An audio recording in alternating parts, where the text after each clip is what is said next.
Magandang umaga po sa bawat isa. Amen. Ang sarap magpuri sa Panginoon. Hallelujah! Amen. Busog na tayo agad sa presensya ng ating Panginoon. Amen po ba? Amen.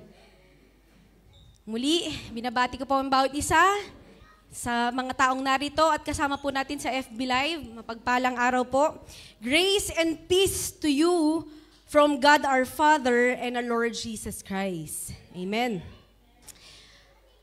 Handa na ba kayong lahat? Amen. Kung titignan po natin ang ating pagaligid, no? If you look around this room, you'll see a beautiful diversity of people. Ano? Diversity. With each unique stories, backgrounds, and gifts. Tama ba? Tingnan mo nga yung katabi mo. Unique ba yung katabi mo? Tingnan mo nga, unique ba yan? Amen. So, actually po, mas madaling mag-focus sa differences natin. That thing that might be, no, on the surface, sa mababa lang po, no, it seems pwede po itong mag-divide sa atin kasi ito yung may pagkakaiba po tayo, may pagkakaiba-iba tayo. Amen? But, what if our primary identity is not found on our backgrounds, but it is something far more profound and unifying? So, the Bible tells us that there is a foundation that binds all genuine believers together. A oneness that transcends every cultural, racial, and dominational boundary. Yan. So nandun pa rin po tayo sa ating series kung saan we are talking about one God, one body, and one church. Ano po? So it is a series of study emphasizing, no, the divine call for unity among the believers, grounded in the singular nature of God. Yes? So from Ephesians 4:4-6. Yan. So before we finally start po, no, and begin, let me show this short video clip that will give you an idea of our title or of our message today. Yan. Wala siyang sound. Ulit ba? Wala siyang sounds. Isa pa? Ay, sorry. Ulitin natin.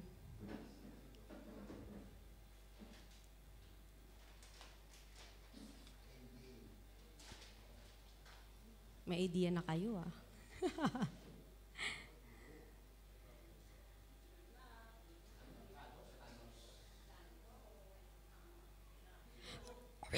Ayan na! Ako na lang yung sounds.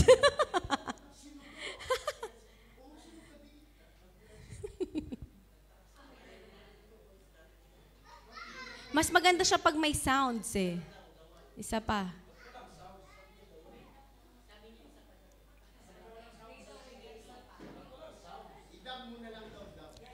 Naku, English to, mahirap.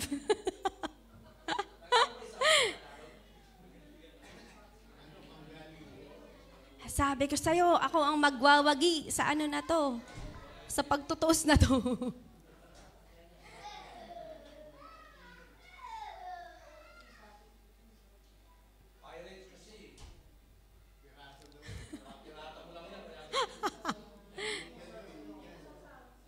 Hindi talaga nagsa-sound.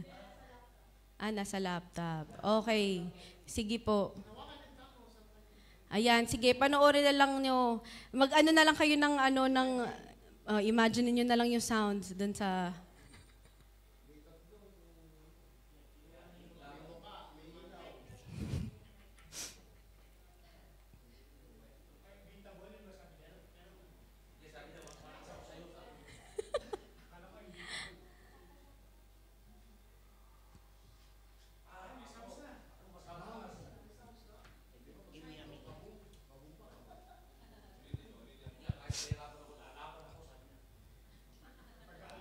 Game.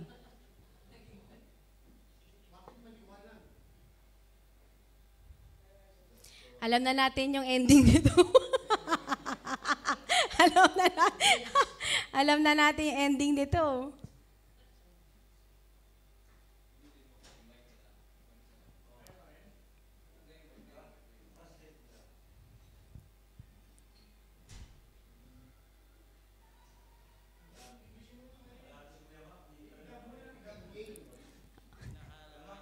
Okay. Ayaw po talaga. Sige lang. Ayan.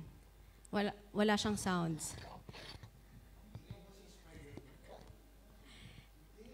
Ito na, ang sinasabi ko sa'yo. Isang Chicken Joy.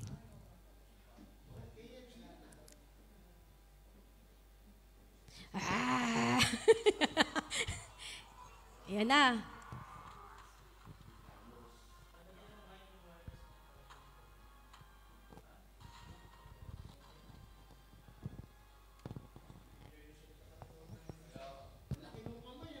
Ayan na.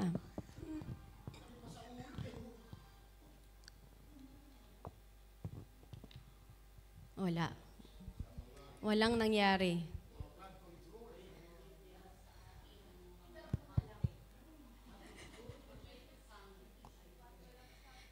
Sabi ni Thanos kanina, I am Thanos. Ganun siya. Wala. Walang nangyari. Kasi napunta na kay Iron Man. Alam niyo po yung ending niyan, di ba? There will be only one chance na pwedeng magkaroon ng ma-save, no? Hindi mangyari yung dapat na nangyari. So, ang ending niyan, nag-sacrifice si Iron Man. Sabi niya, and I am Iron Man. Gumanon siya. So, sinacrifice niya yung kanyang sarili para mabuhay ang Earth. Yan yung story. So, medyo nakarelate na ba kayo? Ayan. So, ayan po ang ating sabi po dito sa ating verse, 1 John 4:14, and we have seen and testify that the Father has sent the Son as the Savior of the world. Amen. So, title po natin, One Savior. Amen. So, sabi po dito, at bago pala tayo talagang magsimula, tayo po muna yung manalangin. Yan. Hallelujah. Hingin po natin ang presensya ng ating Panginoon. Father God, maraming salamat po sa umagang ito. Salamat, Panginoon, sa presensya mo na patuloy po naming nadarama at nararanasan. And Lord, we continue to declare, Lord, and to patuloy po namin kiniklaim, Panginoon, ang yung salita sa umagang ito, Lord. Continue to touch our hearts, Panginoon, at ilagay mo sa pinakamalalim na parte sa aming mga puso ang iyong mga salita. Tunay nga po na iyong salita lamang ang makakapagpabago sa bawat isa, Panginoon. Lord, wala pong ibang maitaas sa umagang ito. Gamitin mo lamang iyong lingkod at itago mo sa iyong likuran.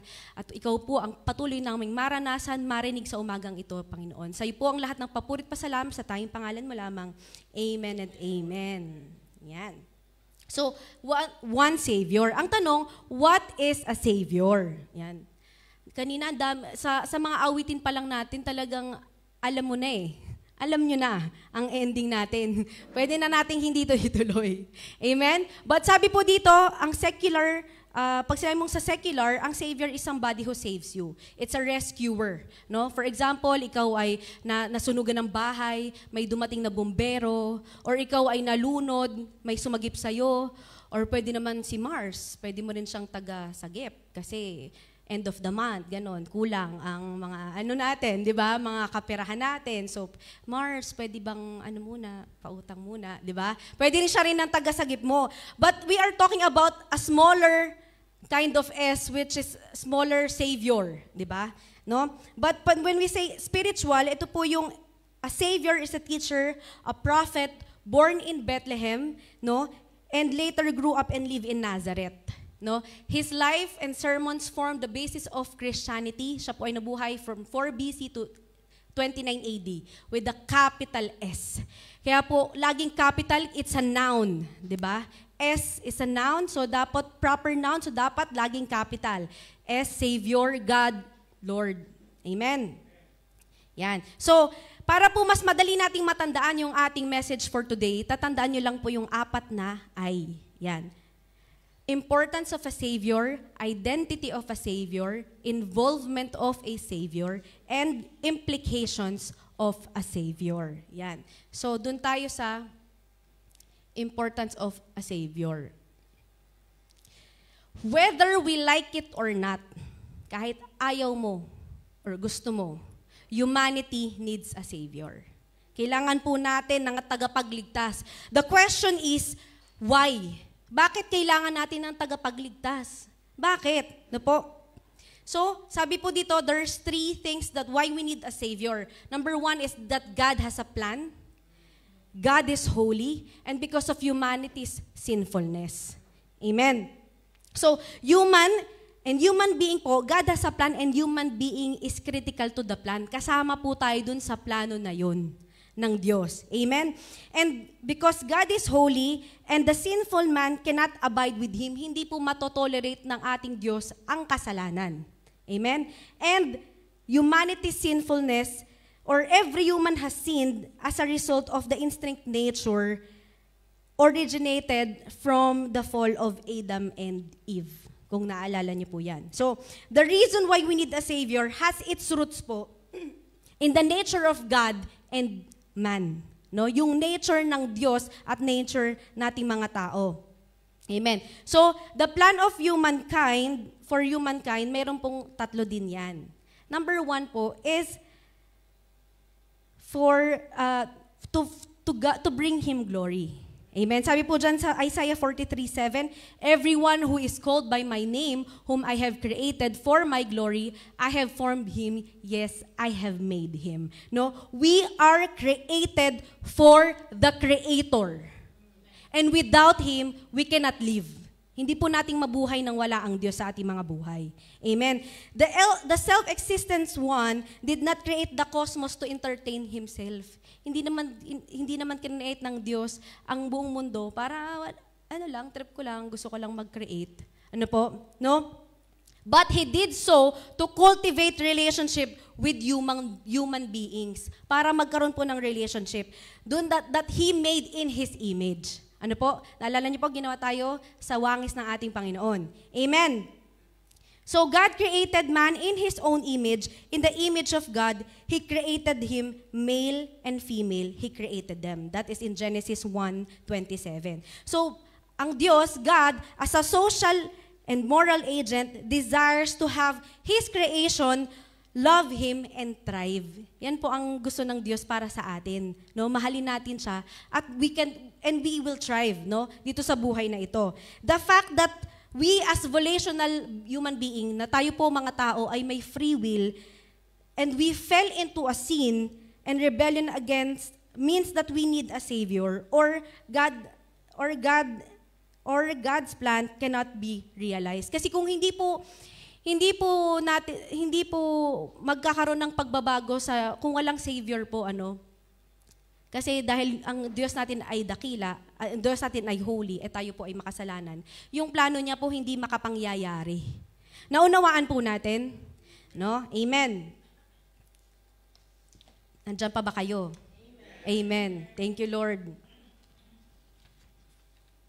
So, in His love, God sent the Savior, His only begotten Son, so He could fit us for eternity and showcase His glory. Yan. So, yun po yung isa sa 3, yung kanyang plano, to bring Him glory. Number 2 po is to have a fellowship with Him forever. Ano po? Sabi dyan sa Psalms 27:4, one thing I have desire of the Lord, that I will seek, that I may dwell in the house of the Lord all the days of my life, to behold the beauty of the Lord and to inquire in His temple. Ano po? Ang difficulty po dito kasi, no, is that living with God requires a sinless perfection. Walang kasalanan, walang pagkakamali. And none of us is perfect. Lahat po tayo ay nagkakamali, lahat po tayo nagkasala. No po? So God cannot accomplish His goal without first fixing humankind. Kailangan muna pong magkaroon ng solusyon. Ano po? That is why kailangan po natin ng Savior. Amen. So ano po yung letter C, yung isa? No, now, to conform in His image. Ito pong Savior na to does not simply make us a better people. Hindi lamang niya tayo ginawang better people. Nor He does boost our godliness or augment our holiness. Hindi niya parang tinap-upan lang or in-upgrade. Alam mo yun? Hindi. Kasi to begin with, wala naman po talaga tayong holiness. Naunawaan po natin? So, no, ayan po yung isa sa mga plano ng Diyos, to conform us in the image of His Son. Ano sabi dyan sa Romans 8:29? For whom He foreknew, He also predestined to be conformed to the image of His Son, that He might be the firstborn among brethren. Amen po. Naunawaan natin?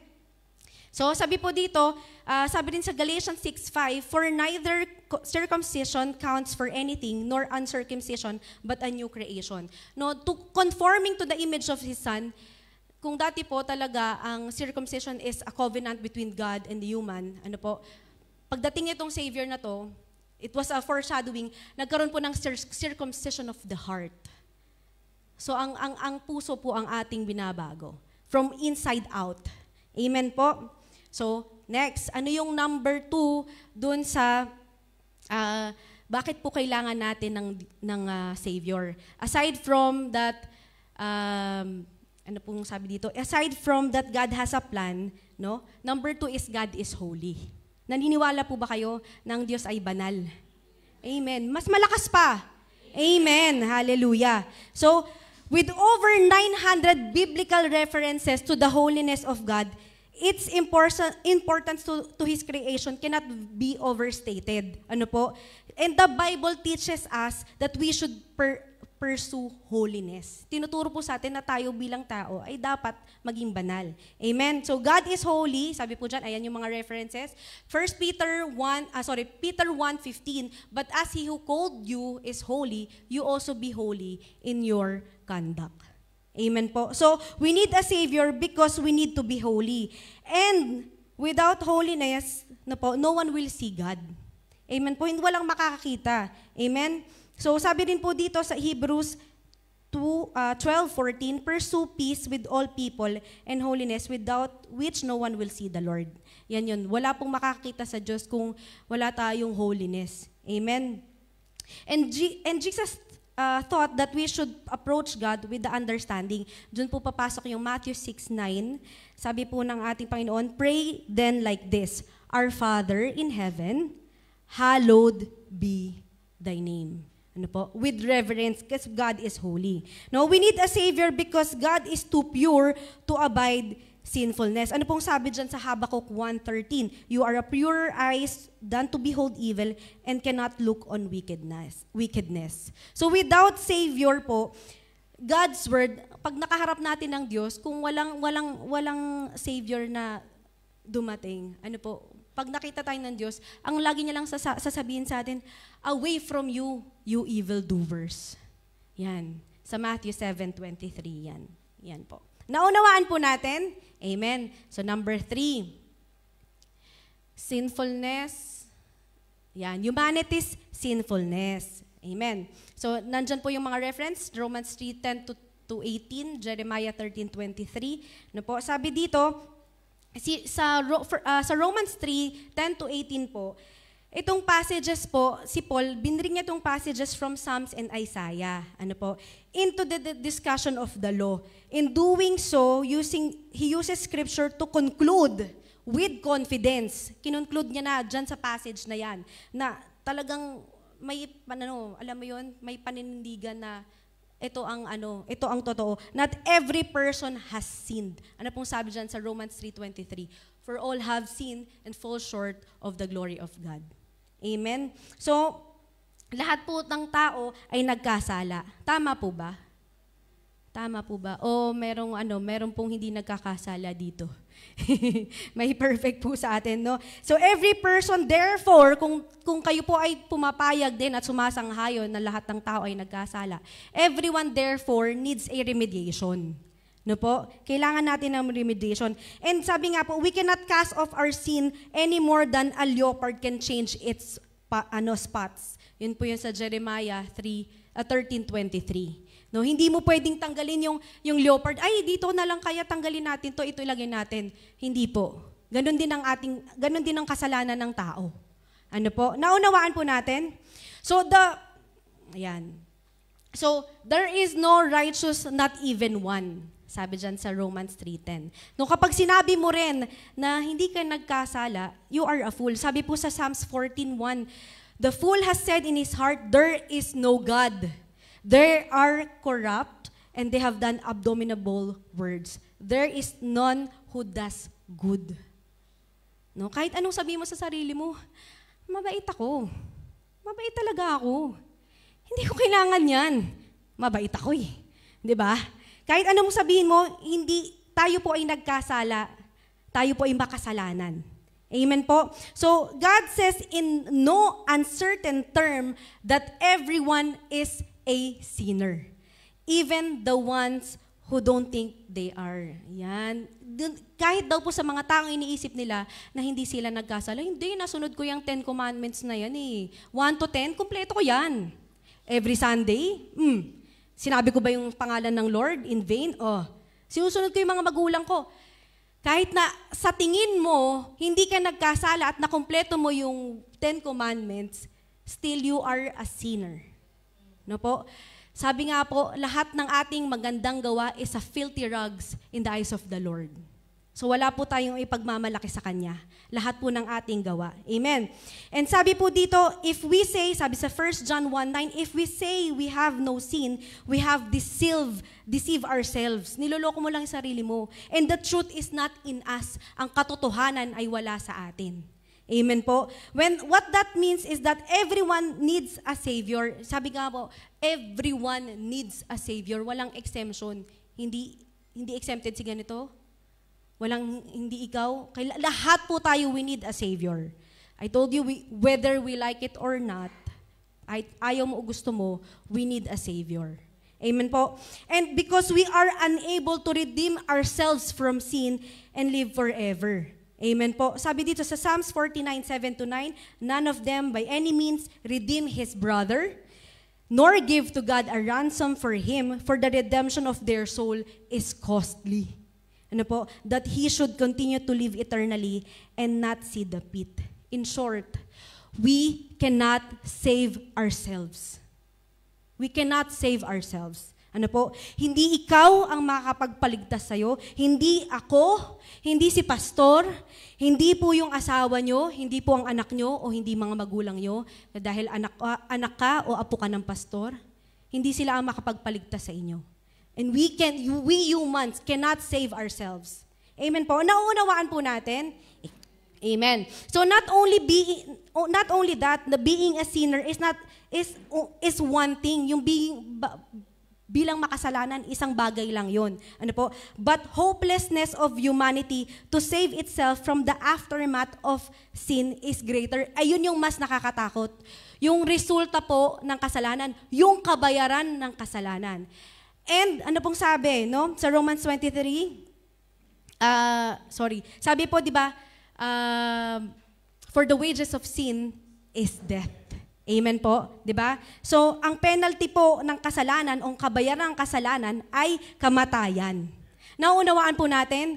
So, hindi lang yon na dahil hindi natin kayang isave ang ating mga sarili, but there is hopelessness. Dahil hindi nga natin kayang isave yung sarili natin, there is no hope in us. Kasi walang eternity. There will be an eternity separation from God. Naunawaan po natin? And sabi po dito, no, we are gonna be judged by our sins. No po, sabi sa Hebrews 9:27, as it is appointed for men to die once, but after this is the judgment. Amen po. So lahat po tayo may pananagutan sa ating mga pagkakasala. No po? So without a Savior, we are described as having no hope and without God in the world. Ano pong sabi sa Ephesians 2:12? Hindi ko na po sinasama lahat ng verses. Diyan. Kaya makinig kayong mabuti. No po? Sabi po din, Ephesians 2:12, remember that you were at that time separated from Christ, alienated from commonwealth of Israel, strangers to covenant of promise, having no hope, and without God in the world. Yan po. No? Tayo ay dating strangers. No? Nakalayo po tayo sa ating Diyos. Without the Savior. Amen? So, ang first major obstacle po natin to overcome is paano tayo makakarating sa presensya ng Diyos. Ayan ang katanungan. Kaya ang daming nagtatayo ng relihiyon. Kasi that's the first obstacle. Di ba po ang mga religion is ginawa dahil gusto nating abutin ang presensya ng Diyos. Kaya po nandyan yan. No? So, dapat lang po na we need to be absolutely sure that the process we are using is founded in the truth. Dapat nasa tama ka. nasa katotohanan ka. Kasi kung mali, 'di ba? Ano ang ending mo? Kamatayan, judgment, eternal separation from God. Kung wala ka sa katotohanan. So ngayon, mag-uumpisa pa lang tayo. Amen? So ano po ang, yan, pangalawa pa lang pala, identity of a Savior. So, ano nga ba? Sino nga ba? Itong ating Savior? Kanina pa natin binabanggit ang kanyang pangalan, purihin ang pangalan ng ating Panginoong Jesus. Amen? So, meron po akong isang video na napanood sa isang isang reel sa Facebook. Sabi nung isang unbeliever, parang isa siyang interview, mabilis na clip lang. Sabi niya doon, sabi nung isang unbeliever, so you're saying, ko lang to, hindi ito yung exact word syempre. So you're saying, you only Christian will be saved. So in Tagalog, sinasabi mo na kayong mga Kristiyano lang ang maliligtas. Ang sagot po nung believer sa kanya, it's not because of who we are. No? It's not about us, but it is about who we follow. Sino ba yung Savior mo? Sino ba yung sinusundan mo? Sino ba yung kailangan natin? The kind of Savior we need. Ano po? So let us continue. Logos. Or pag sinabi mo logos, it's a Greek word of God. No? Katulad po sa John 1:1, for God so loved the world. Nakikinig.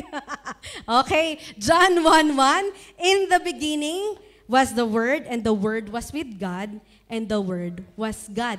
Amen. Sabi po sa John 1:14, and the Word became flesh and dwelt among us, and we behold His glory, the glory as of the only begotten of the Father, full of grace and truth. Amen. So doon tayo sa katotohanan. Also, He is called Son of God. Amen. Andyan po yung ating mga references. Yan na yung kanina, John 3:16, for God so loved the world, that He gave His only begotten Son, that whosoever believe in Him shall not perish, but have an everlasting life. Amen. And also, He is the second person in the Trinity. Yan. Alam niya na kung sino yan. He is also a Hebrew, or sinasabi ng Israelite, or a Jew. Ano po? So, dyan sa Matthew 1-7, makikita niyo po yung genealogy ng ating Panginoong Jesus from Abraham to David. Ano po? And yung Luke 3:23 po, yung nakita niya yung Samaritan woman, why am I you, a Jew, asking a drink from my cup? Naalala niyo po yung yan yung mga reference po, no? And also, the most important thing is this Savior has the redeeming power. Amen. Ano sabi dyan sa Galatians 3:13-14? Christ has redeemed us from the curse of the law, having become a curse for us, for it is written, cursed is everyone who hangs on a tree, that the blessing of Abraham might come upon the Gentiles in Christ Jesus, that we might receive the promise of the Spirit through faith. Amen po. Naunawaan po natin? And bigyan ko kayo ng konting background. Sa Concord yung dictionary. Meron pang gano'n, di ba? Hebrews, Strong Hebrew Concordance na po yung pangalang Yeshua, it means salvation or deliverance, savior, saving. Yung Greek Concordance, G4991 o yung soteria, it's a Greek word din po, means salvation, deliverance, or preservation. And we have the Hebrew Concordance, H3091, means Jehovah saves, or Yehoshua, Joshua, or Jesus. Yan. And yung Strong Greek Concordance ng G2424 means Jesus, Yehoshua, Jehovah saves. Amen. So, ayan nga, alam nyo na yan. Gets nyo na yan. Sino to? Walang iba. No po, none other than our Jesus Christ, our Lord and Savior. Amen. So, yung pangalan pa lang po ng ating Panginoong Jesus means Yahweh saves, or the Lord is salvation. No po? And Christ yung Christ, Jesus Christ, yung Christ po ay hindi niya apelido. Amen? It means anointed one or chosen one or the Messiah. Amen po? Naunawaan natin? Hindi po apelido. Ha? Amen. So, next is born of a virgin birth, no? Miraculous conception. Alam naman po natin ang story niyan. Kaya po tayo nagse-celebrate ng Christmas every December 25. Amen. And conceived through the power of the Holy Spirit. Amen. He's fully divine and fully human. Alam, laging sanong ang gulo. Di logical. Pero we cannot put God into a box na kailangan ito ka lang. Or what we perceive Him to be. Dahil alam ko, ikaw to, ipipilit mo kung ano yung pagkakaalam mo. No. He is fully divine and fully human. And He lived a sinless life, perfect in character, as the fulfillment po of the prophecy. Naunawaan po nating lahat? Amen. So ano pa yung mga pangalan niya? Tinatawag siyang Lord and Savior, King of Jews. Marami po. Diba? Lamb of God, Light of the World, Good Shepherd, Messiah, Rabbi, Alpha and Omega, Redeemer, Bread of Life, Fountain of the Living Water, Wonderful Counselor, Prince of Peace, King of Kings, Lord of Lords, no, High Priest, Emmanuel, Mediator, Judge, Chief Cornerstone, the Author and the Perfecter of our faith, Rock, Bridegroom, Son of Man, the Rock, Amen, the True Vine, the Lion of the tribe of Judah. Yan, ang daming pangalan. Walang iba yan kundi ang ating Panginoong Jesus. Amen po. So, sabi dyan sa Acts 4:12, nor is there salvation in any other, for there is no other name under heaven given among men by which we must be saved. Amen? So, naunawaan po natin, Jesus Christ is our only Lord and Savior. Amen? There is no other way. Hindi mo sa paraan, hindi sa paraan ni brother, hindi sa paraan ni pastor. Paraan ng ating Panginoong Jesus. Amen? Jesus is the only one who can save us. Ano pong sabi na kanina, narinig ko tong Bible verse, John 14:6. I am the way, the truth, and the life. No one comes to the Father except through me. Amen. Hallelujah. So, naalala niyo po, let us continue. Naalala niyo po ba, do you remember in the Old Testament, how they are cleansed from their sin? Diba? Naalala niyo po ba? How they are cleansed from their sin. Paano nila hinuhugasan, no? It was through a system of sacrifice. Yes.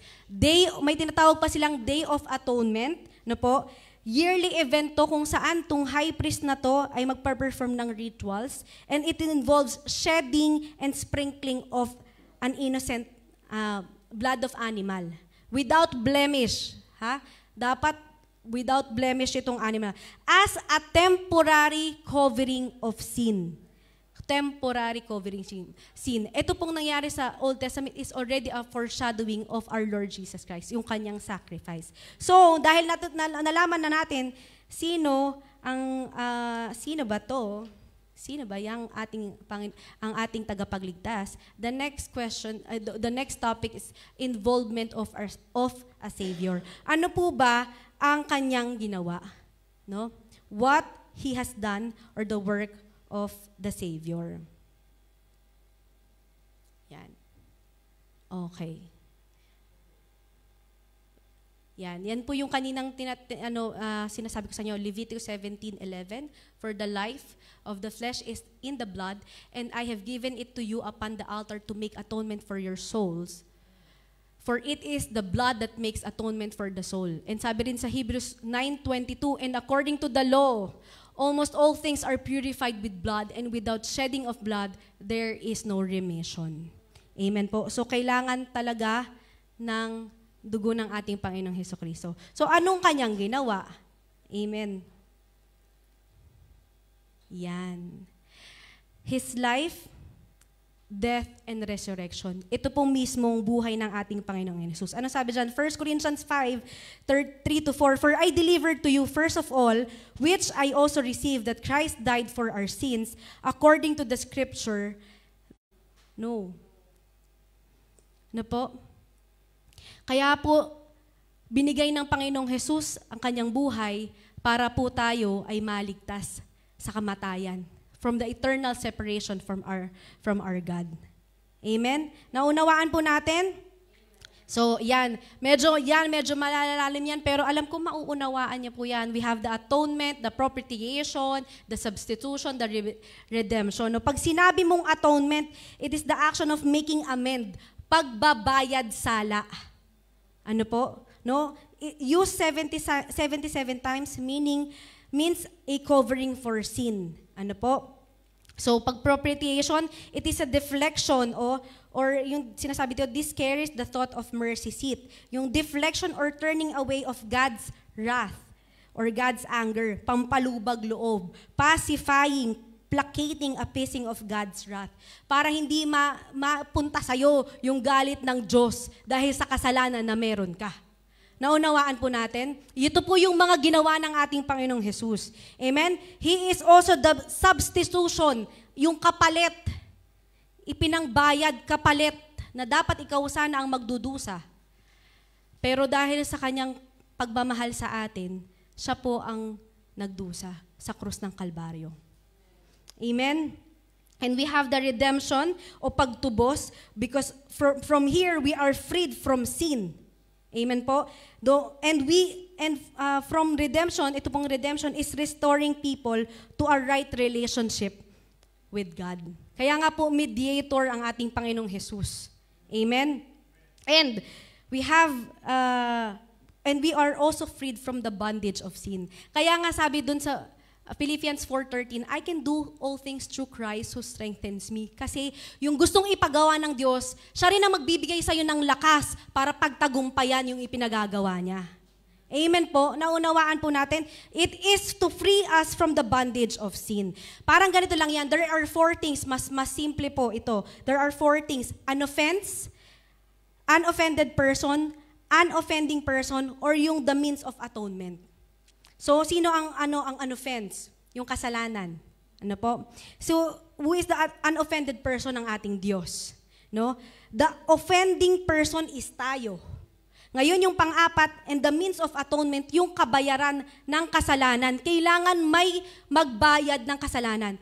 Let's make it a more simple, no? Let's say nagda-drive ka. And in the law of the land, let's say, syempre, bawal naman talaga mag-beat ng red light.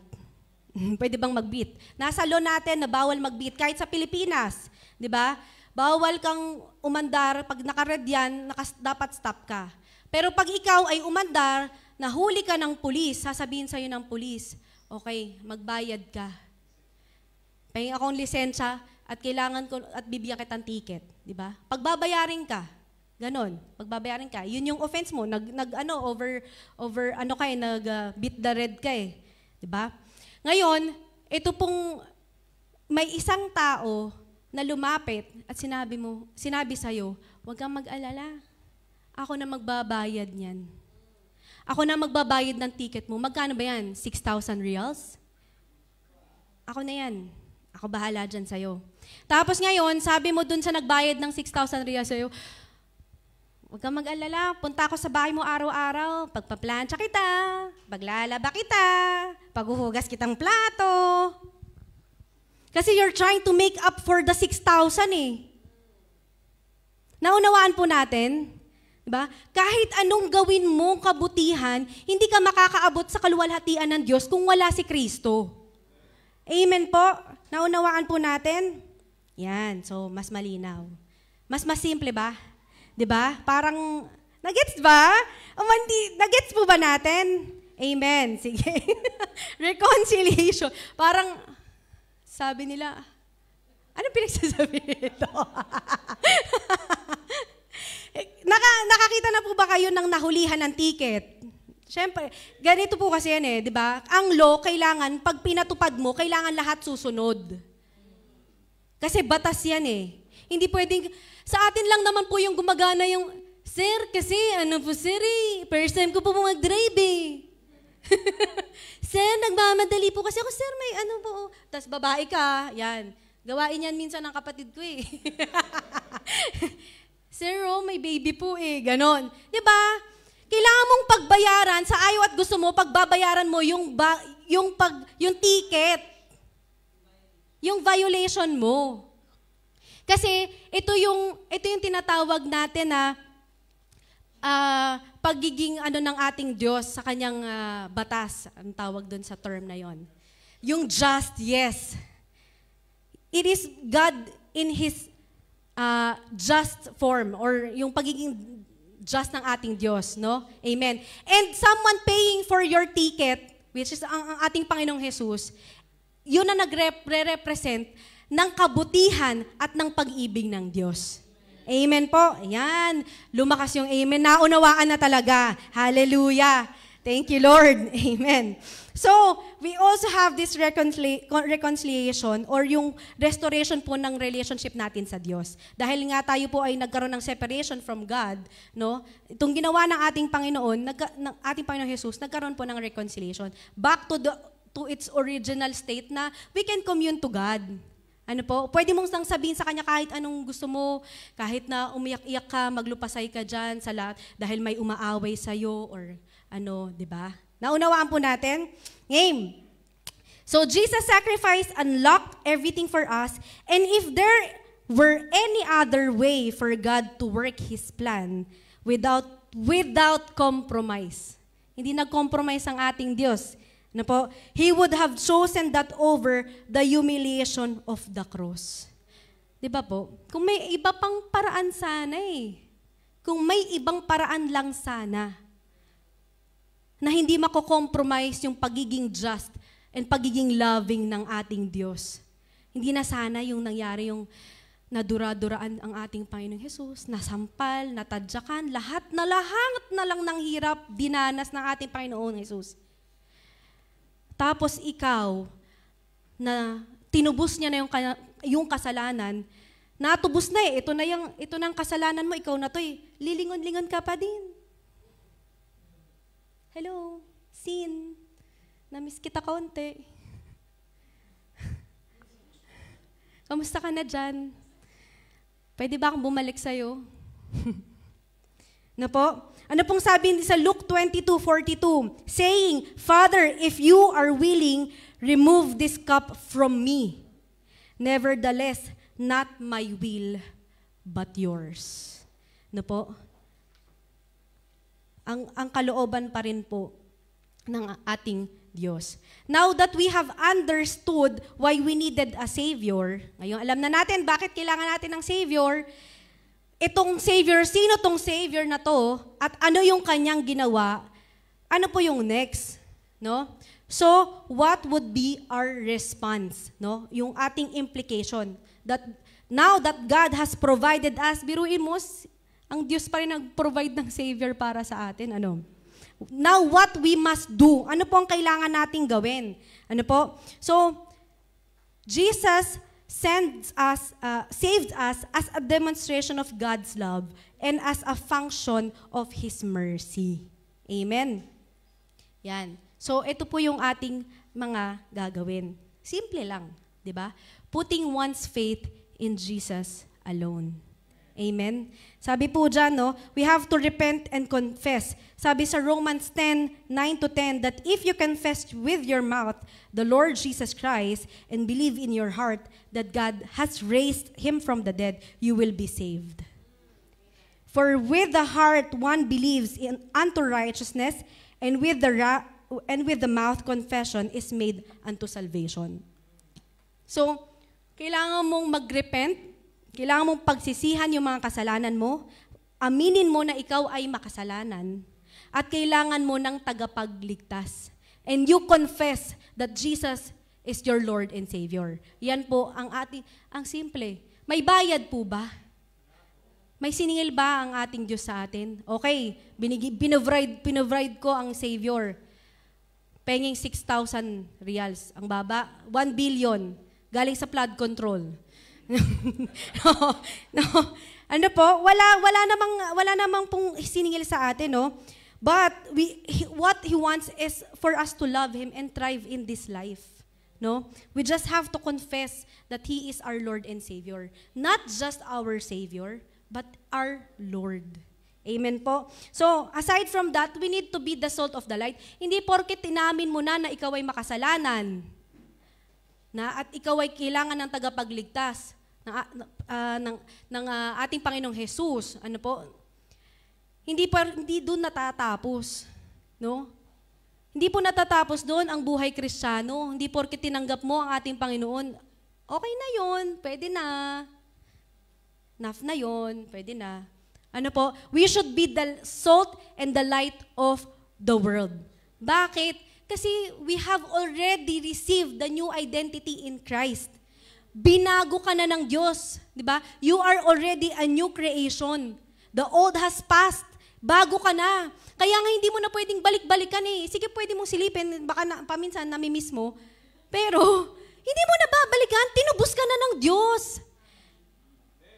You are from the kingdom of darkness, and because of Jesus Christ, you have been redeemed to the kingdom of lightness. So bakit pa natin paulit-ulit babalikan? Ano po? 'Di ba? Kasi inamit mo na makasalanan ka, kailangan mo si Kristo. So ngayon, ang next step is we have to be the salt and the light of the world. May pagbabago na nakikita. Hindi yung ginagawa mo nung 5 years ago, ginagawa mo pa rin hanggang ngayon. Naunawaan po natin? Amen. Hallelujah. And then, malaking amen yon. Amen. Thank you, Lord. So, next is we bring gospel to the world. Yan. Yan ang next step.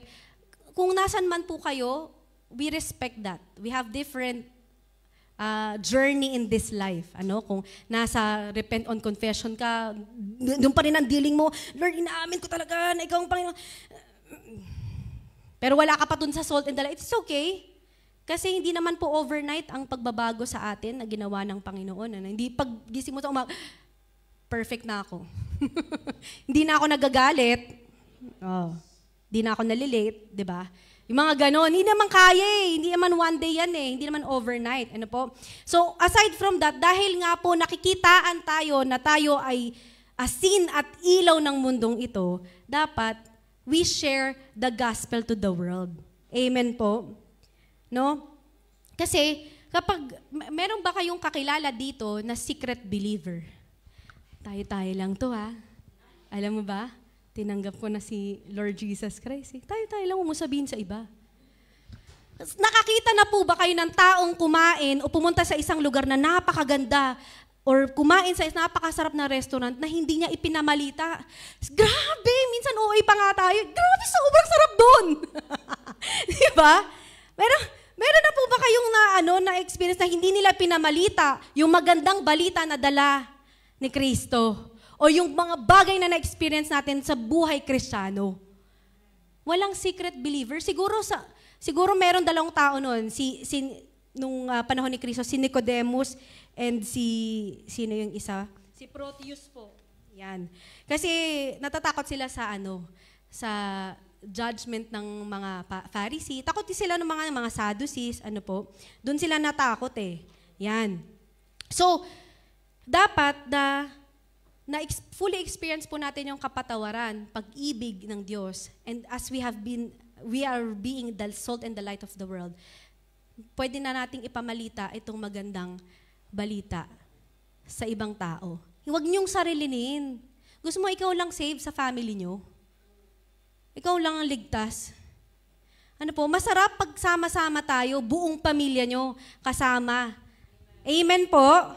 Amen. No? So sabi po dito, there are 2 parts of salvation. Very fast lang po ito. Kasi kung sa totoo, 2 pages pa po ito. Diyan, bilisan ko lang po. Okay? Alam ko yung mga itsura niya eh. Nagigets ko naman yan. Okay po, sabi dito, there are 2 parts of salvation. One is yung binasa po natin sa Romans 10:9-10, no? Believing in the heart. Believing in your heart that you receive Jesus as the Lord. And confessing with your mouth. Yun yung 2 parts. And then, bakit daw po natin, the necessity of confessing Christ audibly? Bakit ba kailangan nating laging sinasabi? Because Christ has commanded it, number 1. And it's also a source of help and strength po dun sa ating mga buhay. Kasi the more mo, di ba sabi nga nila, we have power in our words. No, the more mo siyang binabanggit ng mas malakas, yun ang nangyayari. So, talagang the Lord is my strength and my salvation. Talagang yung pinangahawa kami mga salita niya. You are confessing it every day. At saka, syempre, it's the greatest blessing no po sa ating mga puso. No? And it could be an encouragement sa mga taong nakapaligid sa atin.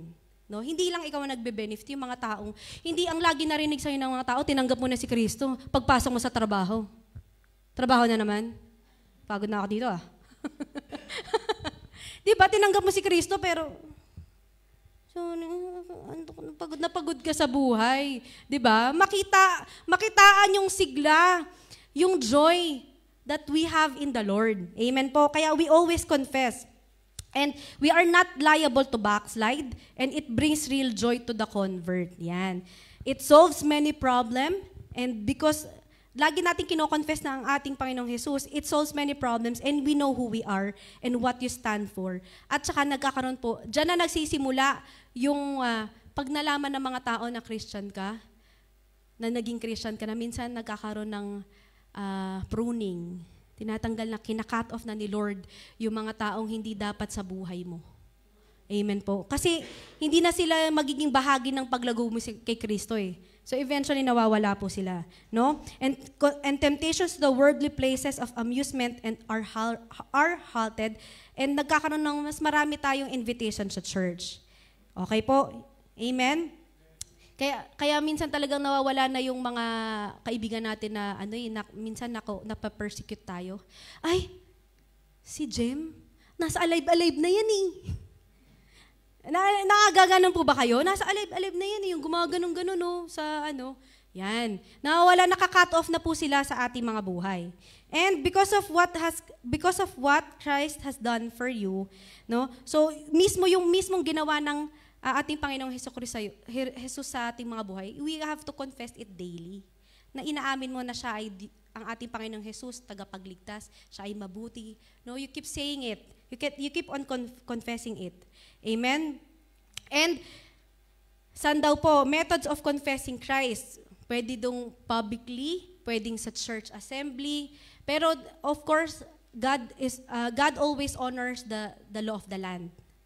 Hindi ko sinabing gawin mo ngayon dito, dyan sa labas, at magbigay ka pa ng pamphlets. Okay? We have to honor the law of this land. Ano po? So we can confess Christ in our workplace, share it to your friends, your families. Ano po? Nakikita po natin. And we can confess Christ publicly in public baptism, or pwede tayo, kung wala pa kayong mga BS groups, or yung mga kaibigan nyo gustong umattend sa church, invite them. No? Yan. So, confess Christ by joining a true spiritual active Christian church, and confess Christ by constant attendance at church service and communion table. Yan. Gaano mo daw kadalas kino-confess si Lord? One daw ba is enough? No. Pag-amin na siya ay Panginoon at yung tagapagligtas, you can do it every day.